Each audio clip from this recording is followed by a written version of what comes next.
In episode 25 of Whispers of the Womb, I am joined by Janine Agoglia, a 51-year-old yoga instructor and acupuncturist who delves into how her yoga practice has evolved over the years, from initially dismissing yoga in her 20s to now using it to maintain her body, strength and balance.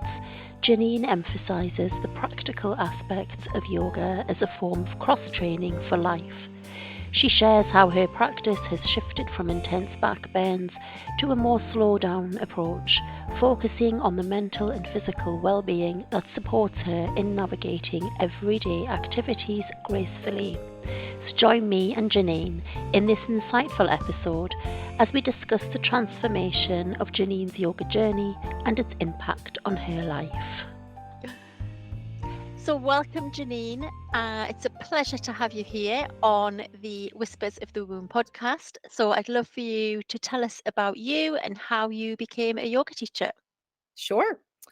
I'm Janine Agoglia, and I'm 51 years old. I started practicing yoga when I was 23, so it's been quite a lifelong journey. I used to be a modern dancer.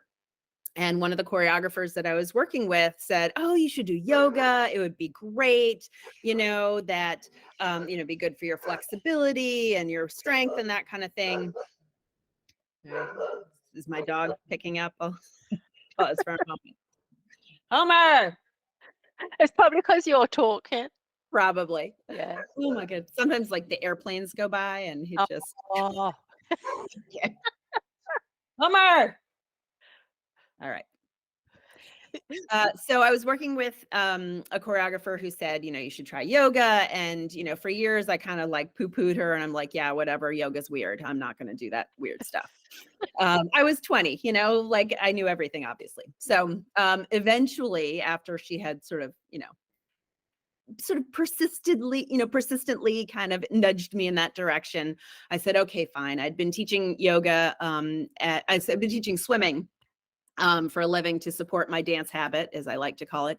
And I was working at a gym and they had yoga classes. And I'm like, fine, I am free. I'll just pop into a class.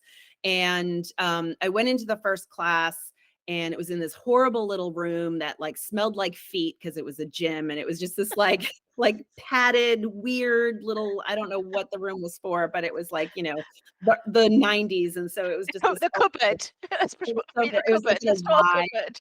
Oh, it was so gross. But, but I got set up and, I took the class. And although the woman was kind of like gruff, it's a Iyengar style. So, we held the poses forever.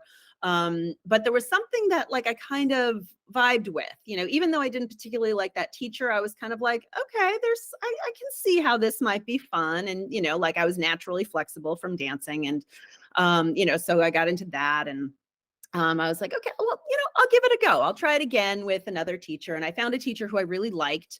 And I started getting into it a little more. And after about 3 classes, I got back in the water to swim and I noticed my stroke felt different. And I was like, there might be something to this yoga stuff. Like I felt more connected, that I was gliding more through the water. I just felt more sort of integrated in my stroke. And I was like, okay, I'll keep going with this yoga stuff. It seems like maybe there's something to it.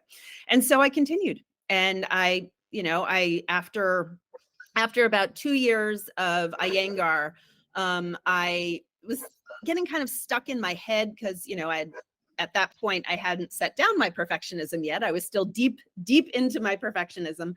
And so there was something about the Iyengar, about like finding that perfect pose, in your body. But I found that I was so stuck in my head thinking about like every tiny little micro movement in my body that I was really disconnected from my body in a lot of ways. Mm-hmm. Because I was kind of ruling from above in my head. And so then I moved apartments and this was in New York, and I was living in New York and we moved downtown. And so there was another Crunch Fitness, another gym that I started going to, and they had yoga. And I was like, okay, I'll go to these yoga classes. And they were vinyasa.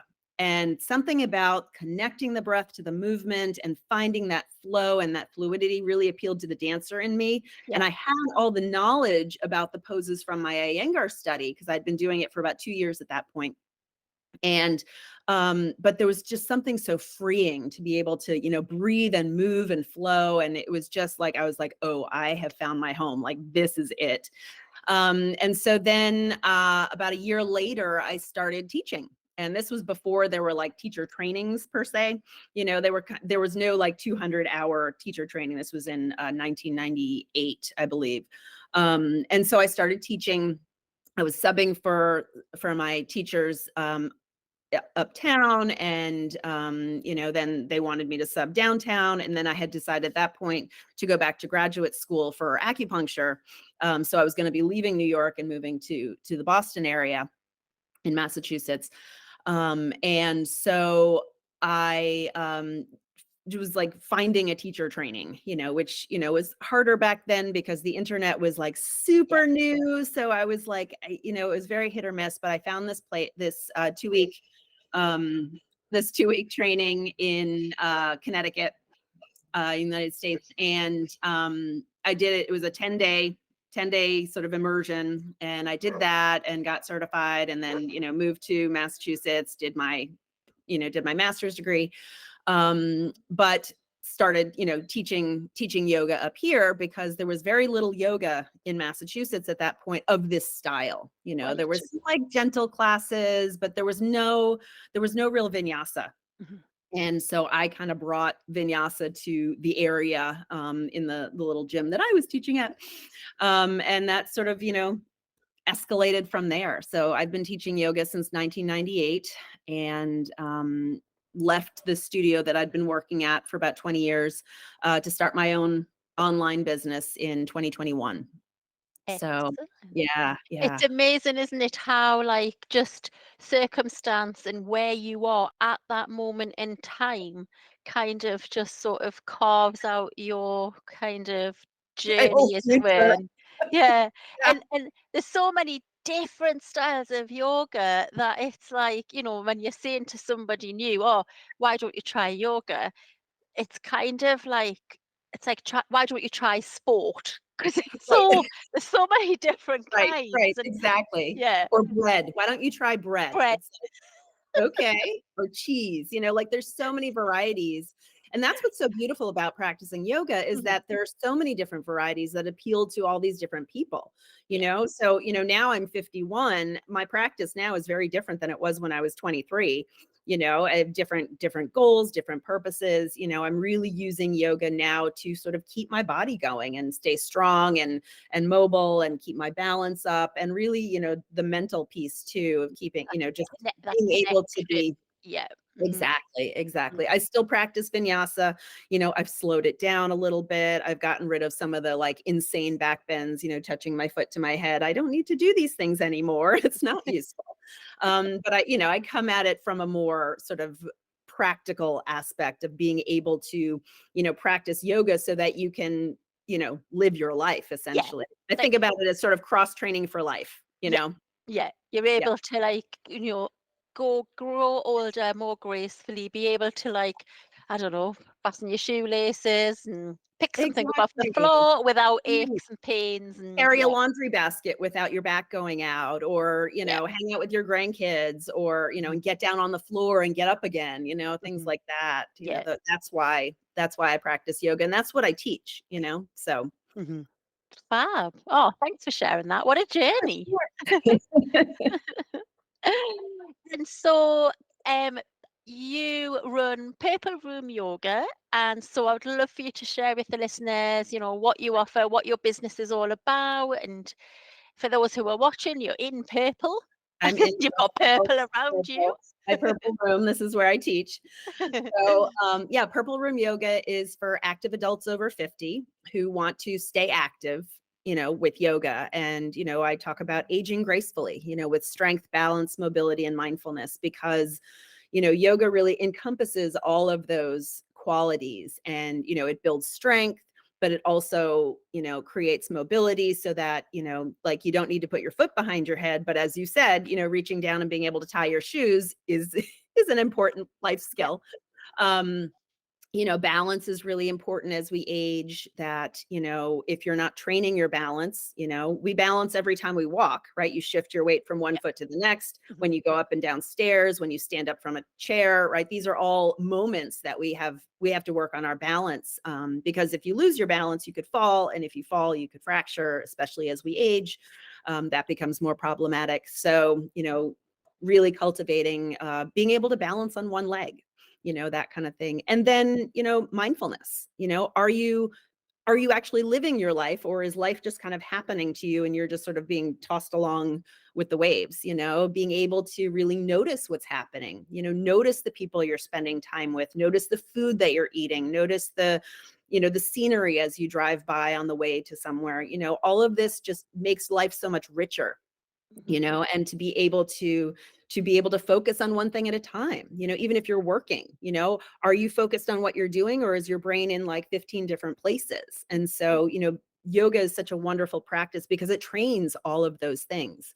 And so at Purple Room Yoga, I have online classes that I teach Monday through Friday, that you can take either live with me online over Zoom or on demand. I have a very extensive video library.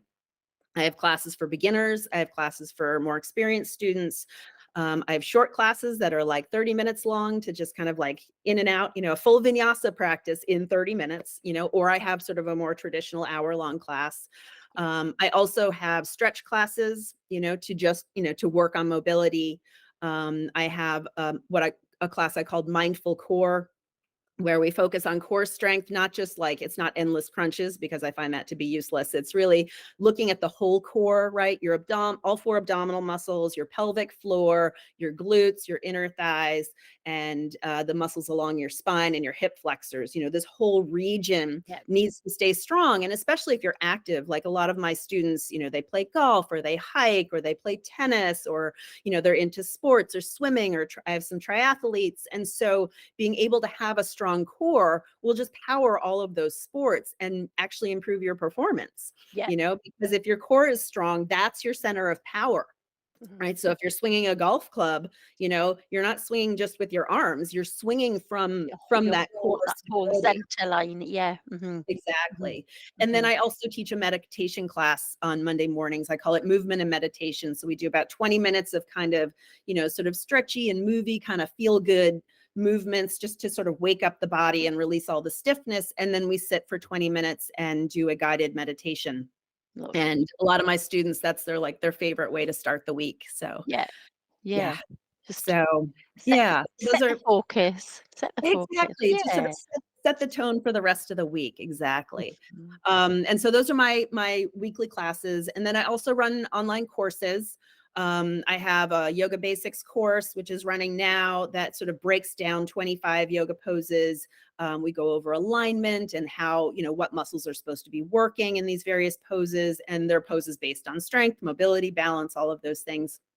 And then in between, I work in different kinds of breath work, breathing practices, the pranayama, and we talk about meditation, and we talk about, how the body moves, different spinal movements, and how to forward bend, how to backward bend, especially, as you age, we're less, our discs are less spongy. So, how to back bend appropriately so that it supports your body, and sort of undoes that sort of slouch that gravity causes us to Yep. do, and gives you the strength of your spine, so you can continue to stand up straight and continue to have good posture so that your body doesn't hurt.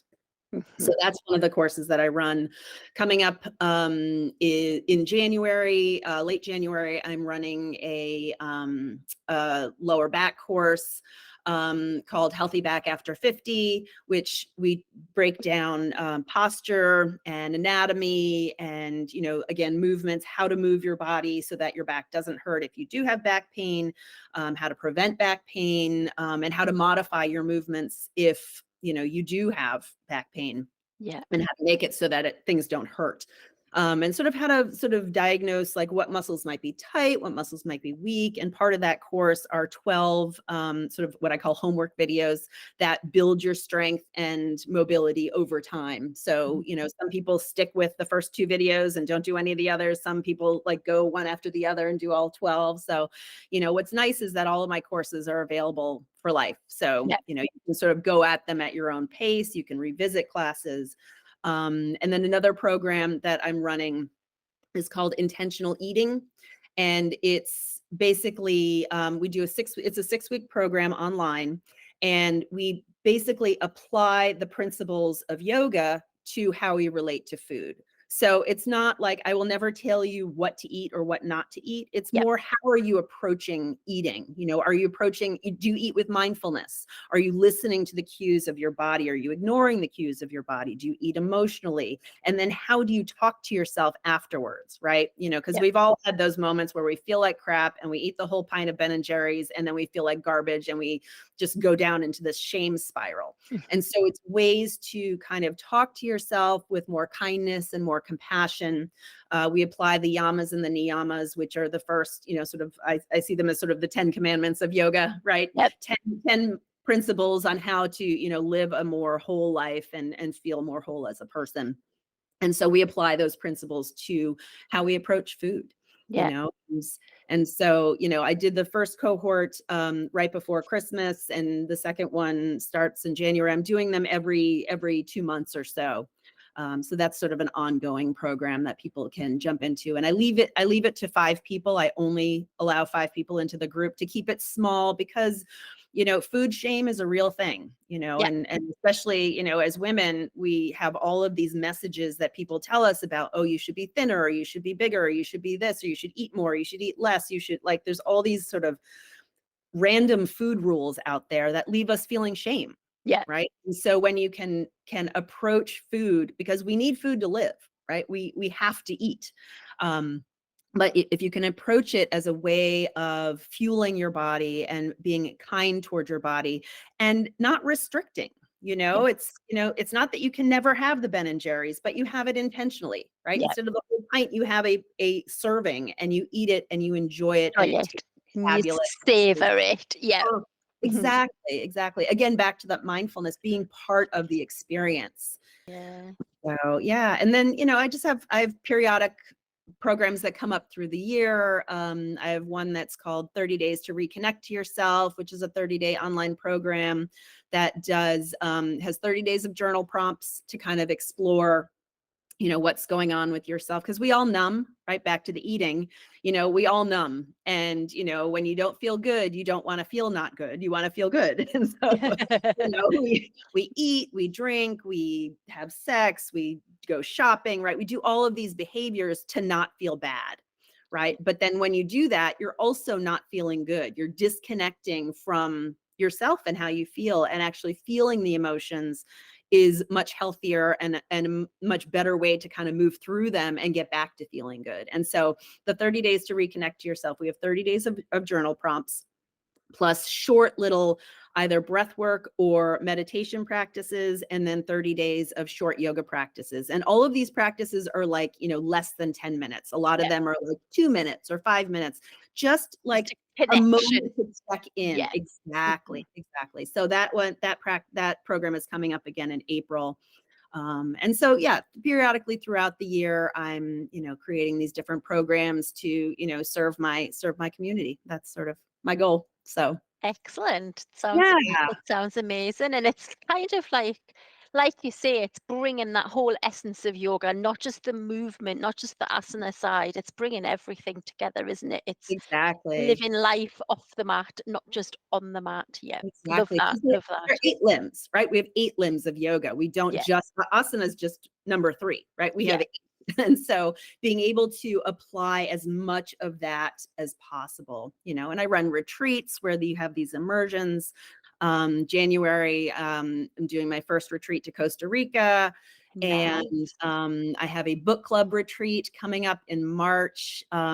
This is my second book club retreat. So I did last year, I did a yoga and book club retreat. I wanted to do it kind of in the winter time when things were kind of drab and we could just sort of like, you know, hunker down and read a Nice. book it all, so last year we read a book called Self-Compassion by Kristen Neff, which was a wonderful book about being more compassionate towards yourself, and what that looks like, and how it's so hard because it's easier to be compassionate towards other people than it is to yourself, and so sort of the process of that.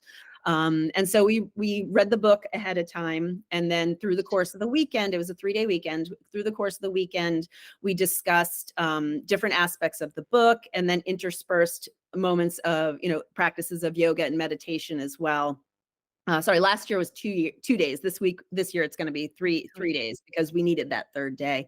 And I plan to also incorporate nature walks. The place where I do it has this lovely little trail behind. And so, weather permitting, we'll go outside and sort of move and get fresh air and that kind of thing. And we have moments of quiet and downtime. And, but this year's discussion is on a book called Inner Engineering, The Yogi's Guide to Joy by Sadhguru, who I think is just insightful and hilarious, and just it's a fun read. So Brilliant. that's coming in. So yeah. Mm-hmm. So you're preparing for that, for what you're going to talk about and what you're going to practice for that one. Exactly. Exactly. Yay. So can you share an example of how yoga's had a profound impact on your life? Like, is there something that's happened? Obviously you've been quite an active person all through your life, haven't you? Right. I turned to yoga when I was 37 because, weirdly, of back pain. And it was just amazing for me to find something that worked rather than popping pills, right? Which aren't fixing anything. They're just sort of, again, they're numbing you. They're numbing your pain. They're not actually fixing the problem. Yeah. Mm-hmm. Yeah. So yoga, I feel like, it's been part of my life for so long that I don't know if there's sort of one specific experience, but there's been multiple experiences over the time where I feel like I just have more patience than I used to. I have I have a teenager and a 20-year-old. And so being able to really listen and to be present when I'm engaging with them, and when I'm struggling with something, to be able to just learn to sit and be quiet and kind of listen to the wisdom that comes up from inside, because we all have internal wisdom, right? But sometimes the noises in our brain are too loud, and learning to sort of sit and be quiet, the meditation, I do a lot of journaling, and it's sort of, I see it all as part of the same puzzle. Yeah. But that ability to kind of just sit and let things sort of settle, and let the water still, so that the wisdom rises to the surface. Let the noise just dissipate a bit. And just, even just the physical practice, practicing physically gives you all of these other benefits as well, right? Because you're moving your body, you're, creating endorphins, and, so it puts you in a better mood. I always find when I start my day with yoga, even if it's just, 15 minutes of time on the mat, it sets the tone for the rest of the day, and just helps me feel a little more present, a little more grounded, a little less sort of, crazy in the head. It's just an ongoing thing, but really what I love most about yoga is the self-discovery, the self-learning, that it gives you an opportunity to notice who you are, and notice how you think, and notice the stories that are in your head. And it's like, well, is that actually true? I've believed this about myself for so long, and I don't think it's actually true, and to be able to just like pause and notice. So you grow up having beliefs of what you've kind of learned from your family or whoever's brought you up, and then you get to an age where you actually go, no, I don't believe that. I don't like doing that, or I don't want to do that, or I want to do this instead. Exactly. My mother grew up with the understanding that there was only one way to do things. And so, if there's only one way to do things, and I'm doing things differently because I do not believe that there's only one way to do things. I was always challenging to her, and I would always hear, do they do that, Janine? Do they wear those?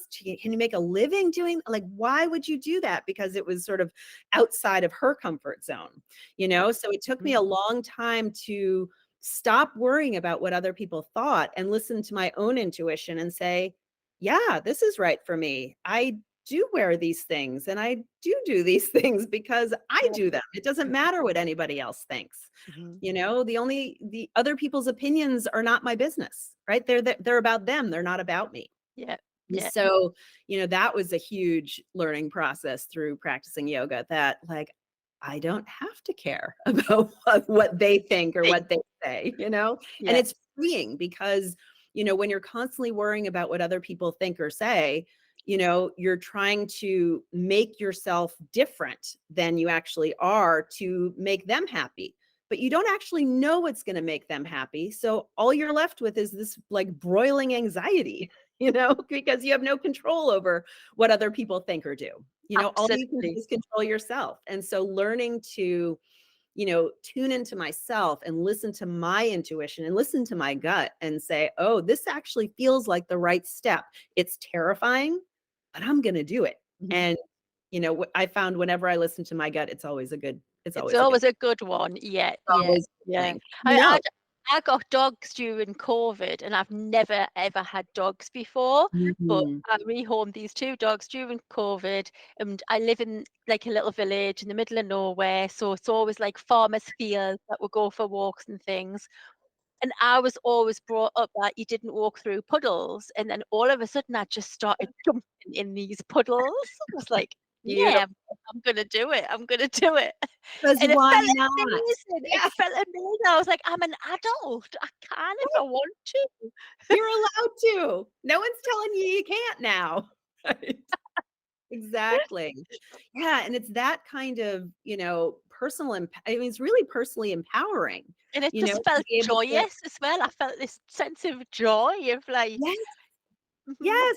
We're taught that, when you're an adult, you're supposed to be serious and I say, screw that, it's like, no, says who? I don't think we have to be serious all the time, right? There are times to be serious and there are times to be joyful and there are times to be silly and there's times to just have fun and relax and be yourself and show up as yourself. Because I find the more authentically you can show up as yourself and, as the best you're able at that moment, the more you can connect to other people. yeah, It's that vulnerability that allows you to connect to other people and to be seen and heard. And when you can see and hear yourself, it's easier to see and hear others, and then they feel valued. And that's what breeds connection. And, that's what living is all about, really. yeah, yeah, Yeah. absolutely. Yeah. So, is there anything else you would like to share with the listeners before we wrap up this episode, Janine? Oh my goodness. Just we're all doing the best we can with the tools that we have, and to be kind to yourself and to be generous with yourself and to, move forward from a place that feels good.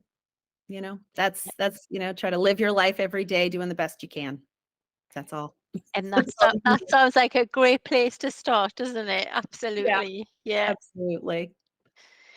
Well, thank you so much for joining me on this episode. So, for the listeners, all of the links to Janine's wonderful offerings that she has out there will be posted there for you. So, you can get in touch with her through the different links.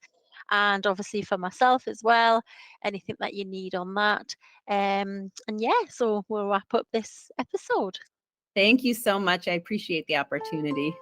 You're very welcome. Thanks for joining me. Sure. Thank you. As we wrap up this episode of Whispers of the Womb with Janine, it's inspiring to hear how her yoga journey has evolved over the years. From a skeptic in her 20s to a seasoned practitioner in her 50s, Janine emphasizes the practical and holistical benefits of yoga for maintaining strength, balance, and mental well-being. Join us next time for more insightful conversations on wellness and holistic living. Until then, stay tuned and take care.